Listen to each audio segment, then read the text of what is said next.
Hello बच्चों, स्वागत है आपका क्लास 12th की फिजिक्स के इस वीडियो में, जहां हम बात करने वाले हैं dielectric and capacitance chapter के एक टॉपिक की, जिसका नाम है amount of induced charge on dielectric material.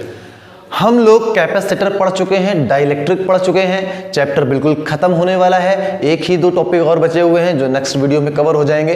तो चलिए शुरू करते हैं हम लोग आज का ये वीडियो। मैं हूं सौरभ पांडे और आप देख रहे हैं सौरभ फिजिक्स। देखिए बच्चों, आज का टॉपिक हमारा क्या है और ये कहना क्या चाह रहा है, इसको जरा समझ लेते हैं। मान लीजिए आपके पास में एक कैपेसिटर है, पैरेलल प्लेट कैपेसिटर है, और हम लोगों ने इस कैपेसिटर को प्लस चार्ज दिया। अगर इस प्लेट पर प्लस चार्ज है तो इसके सामने वाली प्लेट पर माइनस चार्ज इंड्यूस्ड हो जाएगा, उत्पन्न हो जाएगा।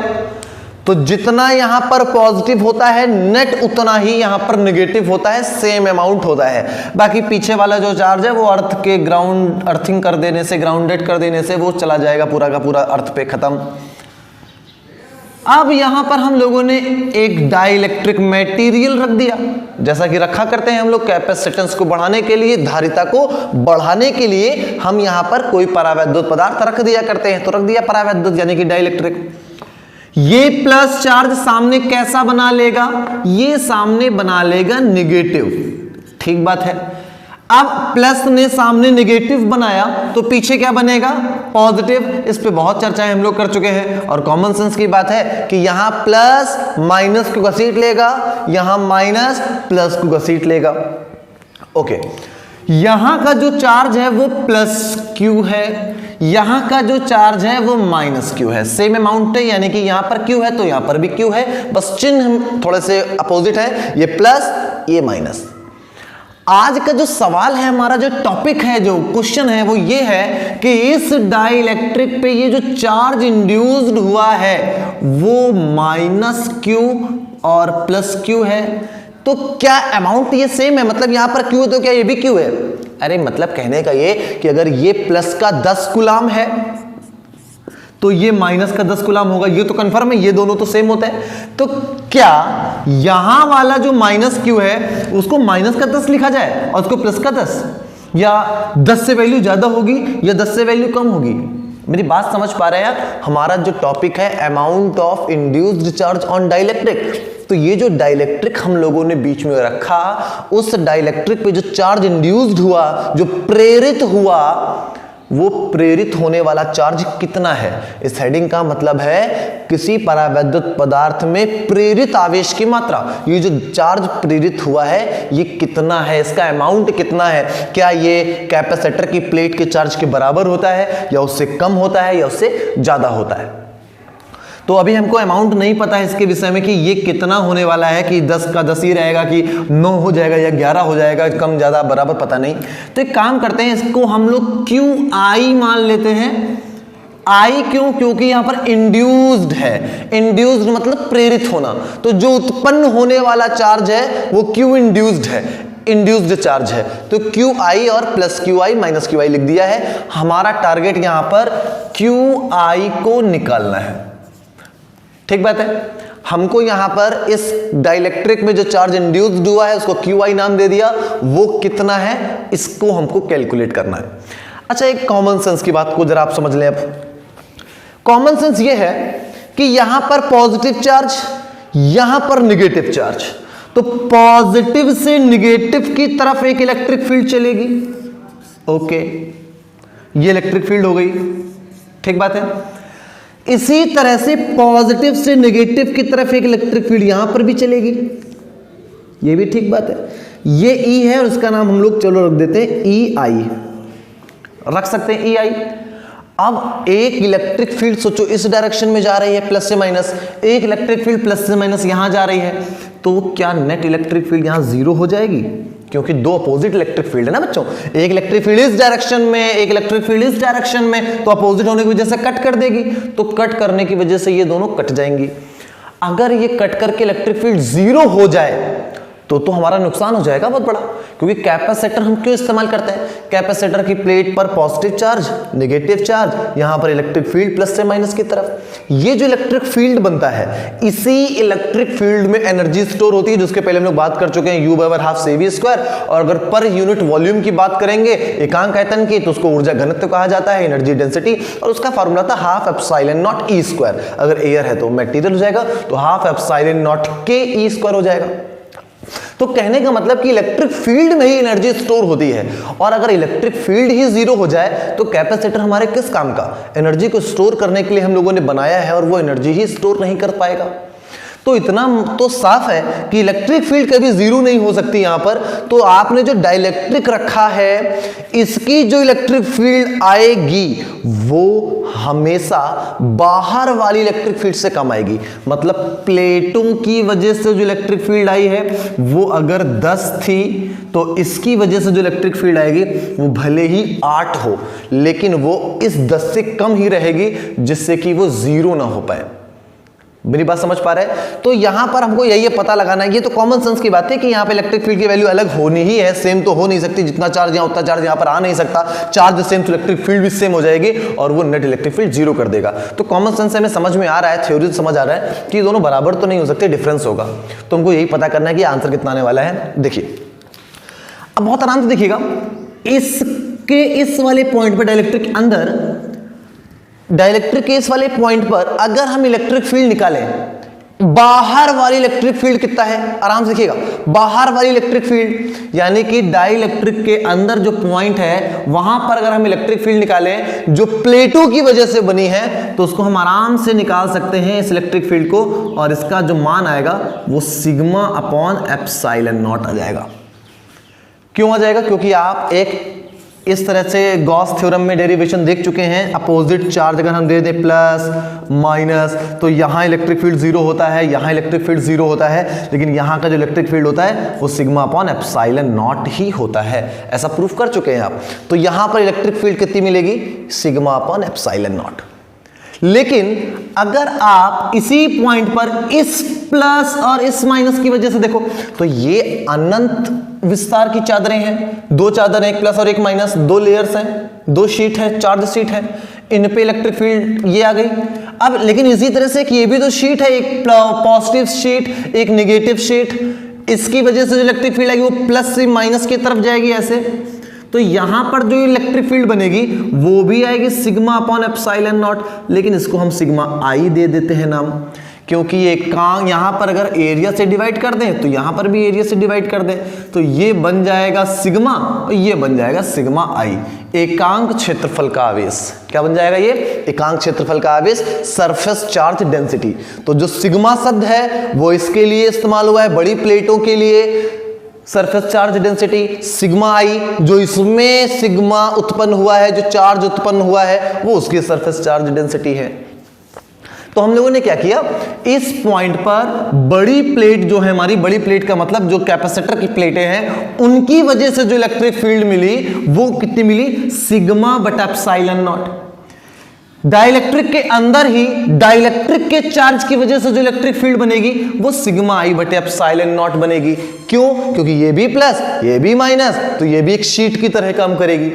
लेकिन हम पढ़ चुके हैं, हम ये जानते हैं कि दोनों इलेक्ट्रिक फील्ड ये कभी सेम नहीं हो सकती। तो मटेरियल के अंदर जो इलेक्ट्रिक फील्ड होगी वो रहेगी इसी तरफ, क्योंकि ये 10 ये अगर 8, तो 10 में से 8 घटेगा कितना बचेगा? 2। लेकिन बड़ा कौन है? बड़ा तो ये है ना, तो नेट इलेक्ट्रिक फील्ड तो यहां बचेगी। तो जो नेट इलेक्ट्रिक फील्ड आएगी वो आएगी σ/kε0, यानी कि k गुना कम हो जाती है। यहां पर ये जो नेट इलेक्ट्रिक फील्ड है इसको आप घटाएंगे पहले, तो आप पहले ऐसे समझें, बड़ी कौन सी इलेक्ट्रिक फील्ड है? ये वाली। जो इस तरफ वाली इलेक्ट्रिक फील्ड है E वो बड़ी है, और जो EI है, I वाला टर्म, वो छोटा है। देखिए लोग बात को समझें, आप इसके अंदर इलेक्ट्रिक फील्ड नेट निकालना चाहते हैं ना, ओके, हम लोग क्या लिखेंगे? Net electric field inside the dielectric. तो डाइलेक्ट्रिक के अंदर जो नेट इलेक्ट्रिक फील्ड आने वाली है बच्चों, वो कितनी आएगी? प्लेटों की वजह से जो इस तरफ इलेक्ट्रिक फील्ड गई है ये हो गई σ/ε0।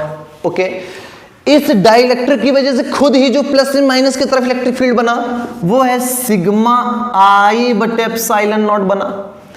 दोनों को घटाने के बाद में जो इलेक्ट्रिक फील्ड आएगी वो कितनी आ जाएगी, वो आएगी, हमें पता है बड़ी वाली इलेक्ट्रिक फील्ड ये है, छोटी वाली इलेक्ट्रिक फील्ड ये है, और घटाने के बाद में जो आएगी वो इस बड़ी वाली की तरफ आएगी और वो सिग्मा अपॉन के एप्सिलॉन नॉट होता है।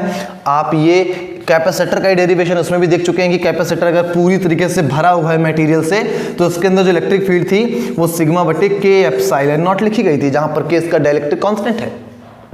ये बात समझ पा रहे हैं? और एक कॉमन सेंस से और आप समझें, क्या कॉमन सेंस लगाइए कि यहां की इलेक्ट्रिक फील्ड कैसे पता हमको कम है, हमको ऐसे पता है क्योंकि देखो यहां पर प्लस चार्ज है, यहां पर माइनस है, ये प्लस चार्ज यहां पर क्या बनाएगा, माइनस चार्ज, लेकिन ये डाइलेक्ट्रिक है, डाइलेक्ट्रिक माने कुचालक मतलब इंसुलेटर, और इंसुलेटर में ज्यादा चार्ज कुछ मिलता नहीं है फ्री, सब बाउंडेड चार्ज है। तो यहां का जब ये प्लस चार्ज माइनस को घसीटेगा तो ज्यादा माइनस नहीं मिल पाएगा आपको, क्योंकि वहां पर फ्री चार्ज नहीं है। कौन सा चार्ज नहीं है, फ्री चार्ज नहीं है, बाउंडेड चार्ज है, सभी अपनी अपनी ऑर्बिट में ही घूम रहे हैं, बस वहीं से वो शिफ्ट होकर किसी तरीके से किनारे इकट्ठा हो गए हैं, बस इतना ही हो पाया है, वो बाहर निकल के नहीं आए कि सारे जमा हो गए एक तरफ और खूब सारा माइनस मिल जाए, ऐसा नहीं है, सब बाउंडेड है, कुचालक मटेरियल होता है। इसको आप दिमाग में जरूर रखें, कभी भूलिए नहीं कि dielectric is a insulator, dielectric एक अचालक पदार्थ है, तो यहां पर माइनस काफी कम होगा इसके कंपैरिजन में। तो यहां की जो प्लस से माइनस की तरफ इलेक्ट्रिक फील्ड जाएगी वो काफी बड़ी, यहां पर जो प्लस से माइनस इलेक्ट्रिक फील्ड मिलेगी वो काफी कम, क्योंकि ये चार्ज ऑलरेडी कम है। तो ज्यादा वाले में से कम वाला घटाया, ज्यादा वाले में से कम वाला घटा दिया, तो जो आंसर आया वो किस तरफ मिलेगा, ज्यादा वाले की तरफ, तो इस तरफ ही नेट जो आंसर आएगा वो इस तरफ आएगा। और अगर डाइलेक्ट्रिक की तरह ओवरऑल हम इलेक्ट्रिक फील्ड देखें तो कितनी है, सिग्मा बटे के एप्सिलॉन नॉट। आपको डाइलेक्ट्रिक के अंदर इलेक्ट्रिक फील्ड कितनी होनी चाहिए, क्या पता होना चाहिए आपको, तो आंसर है सिग्मा बटे के एप्सिलॉन नॉट ही पता होना चाहिए। कि अगर आपने किसी इलेक्ट्रिक फील्ड में डाइलेक्ट्रिक को इंट्रोड्यूस किया, डाइलेक्ट्रिक को डाल दिया, तो उसके अंदर जो इलेक्ट्रिक फील्ड आएगी वो सिग्मा बटे के एप्सिलॉन नॉट आएगी। कहां से आएगी ये समझने की अगर बात है तो ये उसकी डिटेल है कि पहले प्लेटों की वजह से इलेक्ट्रिक फील्ड इधर जा रही थी, ये थी सिग्मा बटे एप्सिलॉन नॉट, क्योंकि एयर है। मटेरियल रख दिया तो उस मटेरियल ने खुद अपनी इलेक्ट्रिक फील्ड अपोजिट डायरेक्शन में बनाई, सिग्मा आई बटे एप्सिलॉन नॉट। अब पहले वाली बड़ी थी, बाद वाली छोटी थी, तो दोनों घट गई, घटने के बाद में इस डायरेक्शन में आई सिग्मा बटे के एप्सिलॉन नॉट, जो कि फाइनल है, जो कि आपको दिखती है। हमको जो इलेक्ट्रिक फील्ड दिखती है वो कौन सी है, वो यही वाली है, ये दिखती नहीं है, ये कट पिट के उतना बचा। अब क्या हुआ, अब हमारा आंसर आएगा epsilon not, epsilon not, epsilon not cancel, sigma का फॉर्मूला होता है क्यू बाई ए, सिग्मा आई का हो जाएगा क्यू बाई ए, और सिग्मा का फिर से हो जाएगा क्यू बाई ए। तो एरिया एरिया एरिया फिर कैंसिल, तो Q minus Q I is equal to Q by K. तो क्यू आई का फॉर्मूला कितना बनेगा, क्यू आई का मान ही हम लोगों को निकालना है, तो क्यू आई बराबर, क्यू आई माइनस का है तो उस तरफ जाएगा प्लस का, और ये इधर आएगा तो माइनस का, क्यू बाई के। दोनों से कॉमन क्या है, Q कॉमन है, तो 1 माइनस 1 बाई के, ये आ गया इंड्यूस्ड चार्ज, जो कि हमेशा Q से छोटा ही रहेगा। आप चाहे तो देख लीजिए कैसे, मान लो Q का मान Q है, Q का मान Q है, तो QI कितना के देखें। अब आपने कोई डाइलेक्ट्रिक रखा जिसका मान K का मान मान लीजिए 2 है, K का मान डाइलेक्ट्रिक के लिए 1 से बड़ा होता है, ये आपको कूलॉम के नियम में ही बताया गया था। K का मान अगर 2 है तो 1/2 हो जाएगा, 1 माइनस 1/2, 1 में से 1/2 जाएगा तो 1/2 ही बचेगा, 1/2, तो ये आ जाएगा Q/2। यानी कि अगर यहाँ पर डाइलेक्ट्रिक का मान 2 है तो यहाँ पर अगर चार्ज Q है तो इसमें चार्ज आएगा Q/2 आधा। अगर यहाँ पर K का मान 3 है तो 1/3, 1 माइनस 1/3 करेंगे तो कितना आ जाएगा 2/3, तो Q का मान अगर Q है तो फिर QI आ जाएगा 2Q/3, यानी कि इस चार्ज का 2/3 यहां पर मिलेगा, 2/3 मिलेगा। तो इस तरह से आप समझ पा रहे हैं कि यहां जितना चार्ज है उससे काफी कम चार्ज यहां मिलेगा इस फॉर्मूले के अकॉर्डिंग। कोई डाउट ये नहीं कि यहां पर अगर Q है तो यहां पर Q/2 है, यहां पर Q है तो यहां पर Q/3 है, जितना मान होगा उतने गुना कम हो जाएगा, ऐसा नहीं है, घटा करके जो बचेगा उसके आधार पर लिखना होगा। अब यहां पर बहुत सारे फैक्टर आप खुद ही समझ सकते हैं। जैसे K का मान आप 1 पढ़ चुके हैं एयर के लिए, K का मान डाइलेक्ट्रिक के लिए 1 से ज़्यादा होता है और जो मेटल्स होते हैं उनके लिए K का मान अनंत होता है। तो कैसे निकलेगा देखिए इसको भी हम लोग जल्दी से देख सकते हैं। इसको हम रफ कर दे रहे हैं, आप अगर नोट करना चाहें तो वीडियो रिवर्स करके देख लीजिएगा। देखिए सबसे पहले बात करते हैं, अगर यहां पर एयर है, अगर एयर होगी यानी कि लिख सकते हैं हम लोग फॉर एयर, अगर एयर है तो क्या होगा, यानी कि डाइलेक्ट्रिक है ही नहीं। अगर डाइलेक्ट्रिक नहीं है, सोचिएगा मेरी बात को ध्यान से सुनिएगा, अगर यहां पर डाइलेक्ट्रिक नहीं है तो ये प्लस चार्ज माइनस बनाएगा किसमें, किसी में नहीं बना पाएगा, यानी कि इंड्यूस्ड होने वाला चार्ज तो zero. For air Q I is equal to zero. जब यहां पर डाइलेक्ट्रिक है ही नहीं, एयर है, तो वहां पर इंड्यूस्ड तो होगा नहीं, इंडक्शन हो ही नहीं पाएगा, प्रेरण हो ही नहीं पाएगा, तो क्यू आई का मान तो जीरो। तो क्यू आई का मान यहां पर जैसे ही आप जीरो रखेंगे तो बचेगा 1 माइनस 1/k। तो Q 0 में चला जाएगा तो 0, 1 माइनस 1/k, तो 1/k बराबर 1, तो 1 बराबर k, यानी कि k बराबर 1। तो एयर के लिए k की वैल्यू कितनी बन जाएगी, 1 बन जाएगी। सिंपल सी बात है, कोई दिक्कत वाली बात? ओके। अब अगर हम बात करें मेटल की, कोई मेटल है, ये समझ आ गया ना, आप नोट कर लीजिएगा आराम से। ओके, रफ कर देते हैं। अगर हम किसी कंडक्टर की बात करें, मेटल की बात करें, फॉर कंडक्टर, किसी भी सुचालक के लिए अगर हम बात करें, तो सुचालक में देखिए क्या होगा, बड़ी इंटरेस्टिंग बात कि यहां पर आपने मान लीजिए कोई आयरन का कोई पीस रख दिया, लोहे का पीस रख दिया, तो यहां प्लस और वो लोहे पे क्या बनाएगा, माइनस। लेकिन आपको ध्यान रहे, लोहे में, आयरन में फ्री इलेक्ट्रॉन्स पाए जाते हैं। आपको नेक्स्ट चैप्टर में हम बताएंगे फ्री इलेक्ट्रॉन्स क्या होते हैं, लेकिन ये समझ लीजिए कि कंडक्टर में करंट का फ्लो आसानी से हो जाता है। मतलब ये है कि वहां इलेक्ट्रॉन्स पाए जाते हैं, चार्ज पाया जाता है फ्री, जो मूव कर सकता है। तो कंडक्टर में फ्री चार्ज होता है। अब फ्री चार्ज होने से क्या होगा, यहां प्लस, वो फटाफट माइनस को घसीट लेगा, इलेक्ट्रॉन घसीट लेगा।